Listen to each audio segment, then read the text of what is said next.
Hello po sa inyo mga ka-Chansky, kumusta po kayo? At meron naman po tayong bagong ibabahagi sa inyo na kung saan ito po ay mga pampaswerte na makakaakit po ng mga positive energy kung kayo po ay namumblema, lalo na po sa usaping pananalapi. So pwede nyo pong gawin basta't malakas po ang inyong paniniwala.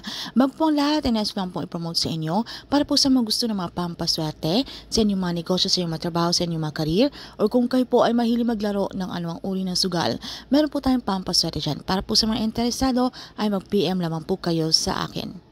So, gamit lamang po ang 3 sili, okay, at 3 hiniwang kalamansi. Ito po ay makakatulong kung feeling nyo po kayo po ay talagang meron pong mga inggit sa paligid, meron pong mga negative energy, or tila feeling nyo po kayo po ay sinumpa na puro na lang po kamalasan ang nangyayari na sunod-sunod po ang mga kamalasan na alam nyo naman po sa inyong mga sarili na kayo naman po ay hindi tamad, kayo naman po ay nagsusumikap sa buhay. Pero bakit tila kapag meron pong dumating na pera ay agad po itong napapalitan ng paggastos? Gawin nyo lamang po ito sa umaga between 6 to 8 a.m. Ito po ang pinaka-perfect timing para gawin po ang ritual na ito. Maghanap po tayo ng parte sa inyong pamamahay na kung saan pwede nyo pong gawin ang ritual na ito na wala pong mga distraction. So make sure na naka-off po ang inyong mga telebisyon, ng inyong mga radyo para wala pong distraction para po tayo makapag-focus. Nakasalan po ang inyong mga phone. So, bago nyo po ito gawin mga ka-Chansky, okay, kinakailangan kayo po ay positibo. Wala po kayong mga mabibigat na mga pakiramdam sa araw na yan na wala po kayong galit, wala po kayong kaaway. Kinakailangan positive energy lamang po. So, una po ay pwede nyo po itong dasalan. So, itong ating sangkap, ilagay nyo lang po ito sa isang platito, okay?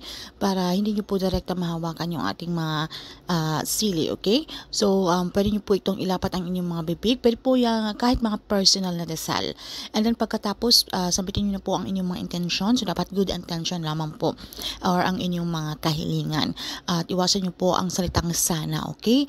Dapat dito sa ating mga hiniling, tayo po ay sure na mangyayari. Dahil ang sana po, ito po ay negatibo, yung parang hindi po tayo sigurado sa ating mga hinihiling kay universe.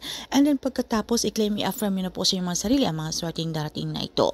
Sambitin lamang po yung ating mantra, thank you universe, now I'm ready to receive the blessings. And then pagkatapos ito mga ka-Chansky, itong 3 sili ay pwede nyo po itong ipaon sa lupa, okay? Sa harapan po ng inyong mga front door o ng inyong mga main door.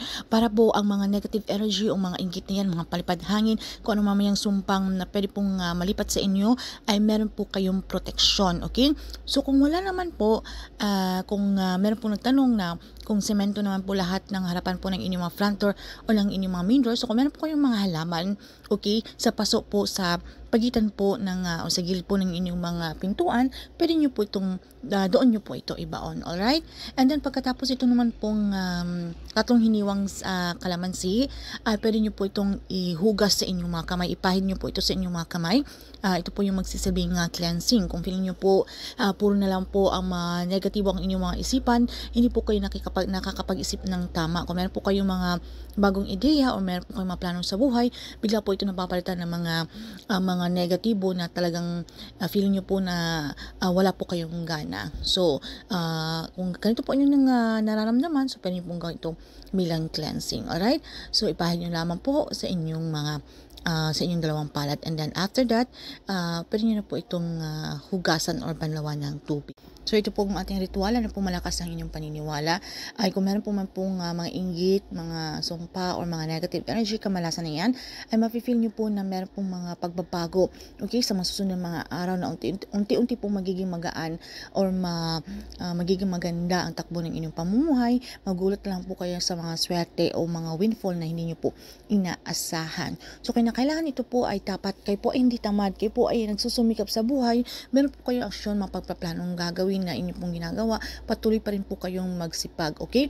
Hindi po ito yung tipong kayo po ay tatamad na lamang at nag-aantay po kayo ng grasya, dahil nag-rely na lamang po kayo dito sa pampaswerte. So hindi po ito ganat, wala pong mangyayari talaga.